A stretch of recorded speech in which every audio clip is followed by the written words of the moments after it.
السلام علیکم ورحمۃ اللہ وبرکاتہ۔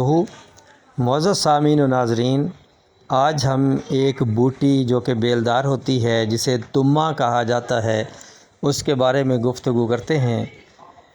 اس تما کو حنظل بھی کہا جاتا ہے۔ یہ خود رو پیدا ہوتی ہے، صحرائی یہ ایک بوٹی ہے۔ اسے ایک پھل لگتا ہے جو کہ چھوٹے لیموں سے لے کر چکوترے تک کا بڑا ایک اس کو پھل لگتا ہے۔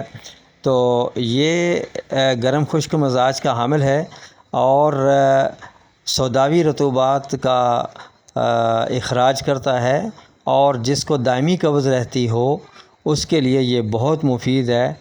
اور جن لوگوں کو کئی دن پخانہ نہیں آتا، رفع حاجت نہیں ہوتی، اور ان کے لیے بھی یہ بہت مفید ہے، کیونکہ یہ جگر کو تحریک دیتا ہے اور بائل کی پروڈکشن کو بڑھا دیتا ہے۔ اس لیے یہ جتنے بھی سدے ہوتے ہیں باڈی کے اندر، آنتوں کے اندر، ان کو یہ ختم کرتا ہے، تحلیل،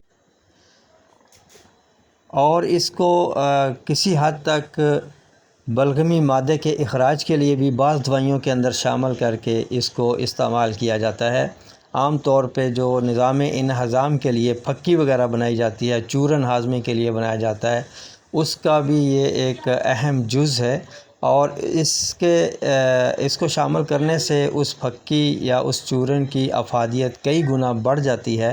یہ ڈائجسٹو سسٹم کے لیے بڑا مفید ہے، اور اس کو جوڑوں کے درد کے لیے بھی استعمال کیا جاتا ہے، کیونکہ تہجر مفاصل جو ہوتا ہے یہ سوداوی مادے کی وجہ سے ہوتا ہے، یا جوڑوں کا درد ہے وہ سوداوی مادے کی وجہ سے ہوتا ہے، چہ جائے کہ یہ بلغمی مادے کی وجہ سے بھی ہو سکتا ہے، تو اس میں بھی اس کو استعمال کیا جاتا ہے۔ تندرستی انمول نعمت ہے۔ انہی الفاظ کے ساتھ اب اجازت چاہوں گا، پھر ملیں گے اگلی ویڈیو میں ایک نئے ٹاپک کے ساتھ۔ تب تک کے لیے اجازت دیجیے۔ السلام علیکم ورحمۃ اللہ وبرکاتہ۔